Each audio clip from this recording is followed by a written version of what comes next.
अहिलेका दुई भनौँ न नेपाली राजनीतिका धुरन्धर हैन, तपाईँको 10 वर्ष सशस्त्रका मुख्य नेतृत्वदायकर्ता भनौँ न, बाबुराम र प्रचण्ड, ती दुवैमासँग तपाईँ एकदमै निकट हुनुहुन्छ। उहाँ दुईजनाको पठन संस्कृति के कस्तो छ दाइ? बाहिर बजारका हिसाबले र व्यवहारका हिसाबले पनि बाबुराम भट्टराई चाहिँ पढ्ने नेताहरू मध्येको अग्रस्थानमा हुन्छ भन्ने कुरो छ।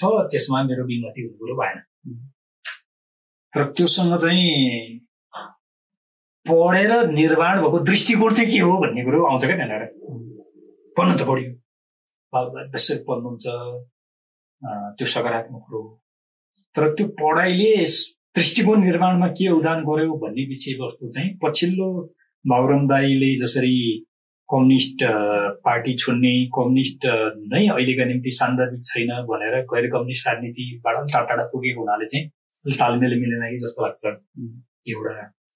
दोस्रो प्रचण्डको चाहिँ अब आजभोलि त कति पढ्नुहुन्छ मलाई थाहा छैन, पढ्नु जस्तो लाग्दैन। तर एक जमानामा भयङ्कर पढेका,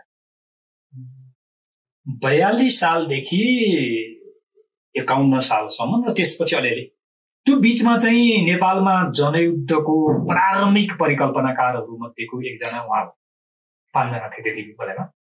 उनीहरूले चाहिँ त्यति बेला मोहन वैद्य, सीपी गजुरेल, प्रचण्ड, बादल देवगुरुङ, यी 5 जना नेपाली जनयुद्धका परिकल्पनाकार हुन् प्रारम्भका।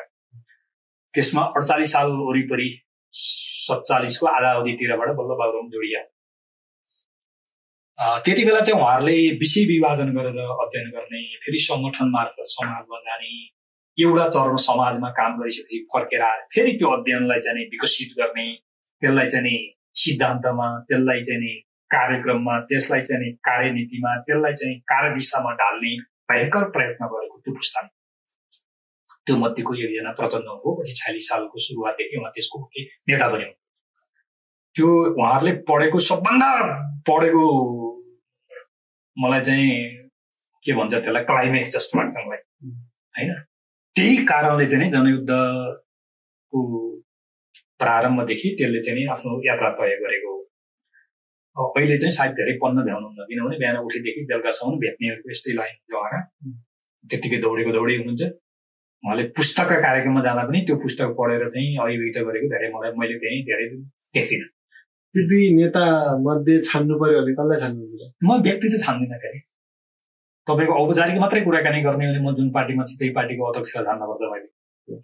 र अनौपचारिक कुराकानी गऱ्यो भने व्यक्ति छान्ने कुरोसँग म चाहिँ अलिक टाढै हो। दुईटा कारणले।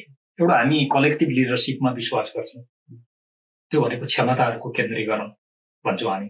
त्यसकारणले व्यक्तिको भूमिका हुन्छ, व्यक्तिको भूमिका कुनै सन्दर्भमा महत्त्वपूर्ण पनि हुन्छ, तर व्यक्ति सबै कुरो होइन। व्यक्ति सहायकै हुन्छ फेरि नीतिका अगाडि। एउटा यो कोणबाट। दोस्रो चाहिँ राजनीतिमा हिरोइजम जबरजस्त प्रवेश गरिराखेको छ संसारभर, हाम्रो यहाँ पनि। राजनीतिमा हिरोइजम चाहिँ बतिलो चिज होइन।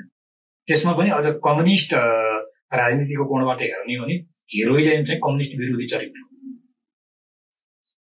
अब दोस्रो, अब जुन नयाँ नेतृत्व तयार भइरहेछ भन्ने खालको बजारमा कहिलेकाहीँ हल्ला पनि आउँछ। वर्षमान पुन र जनार्दन मध्ये यी मध्ये को बढी पर्छ त? उहाँहरूसँग पनि तपाईँ नजिक हुनुहुन्छ, अथवा दुईटै अझै भनौँ न अर्थमन्त्री पनि खाइसक्नु भएको छ होइन। दुईजनामा पढ्ने मान्छे चाहिँ को हो जस्तो लाग्छ? म धेरै जान्दिनँ उहाँहरूको बारेमा। मेरो एउटा दोष भन्नुहोस् या सीमा भन्नुहोस्, म नेताहरू भएर जान्छु। म नेताहरूलाई अनौपचारिक भेट्न जान्छु। नेताहरूका घर कहाँ छन्, कोठा कहाँ छन्, कसरी बसिया छन् भन्ने कुरो मलाई जानकारी छैन। त्यस कारण नेताहरूको घरमा पुस्तक छ कि छैनन्, नेताहरूको घरमा पुस्तक राख्ने ठाउँमा रक्सीको बोतल छन् कि, मलाई त्यो पनि थाहा छैन। त्यस कारणले मैले बाहिरबाट हेर्दा हाम्रो पार्टीका दुईजना वडा सचिव, एउटा रुकुमको एउटा रोल्पाको, दुइटै तपाईँको चाहिँ यो सैन्य क्षेत्रमा काम गरेर आउनुभएको होइन। पछि तपाईँले अहिले भने जस्तै दुइटै अर्थमन्त्री पनि भइसकेका, नेतृत्वको दावी पनि गरिराखेका। त्यो यसरी चाहिँ मैले भन्न सकौँला। तर उहाँहरूको चाहिँ व्यक्तिगत जीवन, उहाँहरूका आन्तरिक रुचिहरू, पढाइ, दृष्टिकोण निर्माणका हिसाबले म धेरै जान्दिनँ। तपाईँको माओवादी केन्द्र पार्टीभित्र चाहिँ सबभन्दा बढी पढ्ने नेता को हो? त्यस्तो कोही लाग्छ वैचारिक हिसाबले एउटा केन्द्रीय कमिटीको बैठकमा एजेन्डा उठाउनेका हिसाबले को चाहिँ अलि तुलनात्मक रूपमा बढी पढ्छ जस्तो लाग्छ मलाई?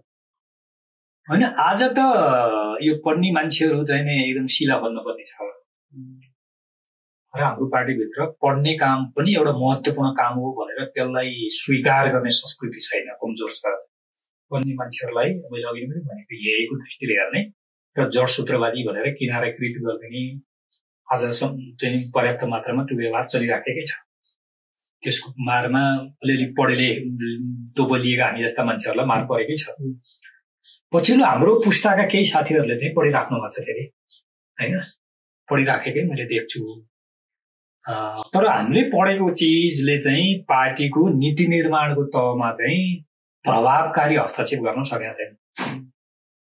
त्यो चाहिँ हामीले अब पढ्नु र नपढ्नुको के अर्थ भयो भनेर त्यहाँ चाहिँ प्रश्न उठाउन सकिन्छ मजाले। जब हामी अध्ययन गर्छौँ, जब हामी वैचारिक सैद्धान्तिक पढिराखेका छौँ, त्यसलाई अलिकति निष्कर्षतिर पनि लैजान सक्छौँ भने त्यसले पार्टीको नीति निर्माणको तहमा प्रभाव पार्नुपर्छ।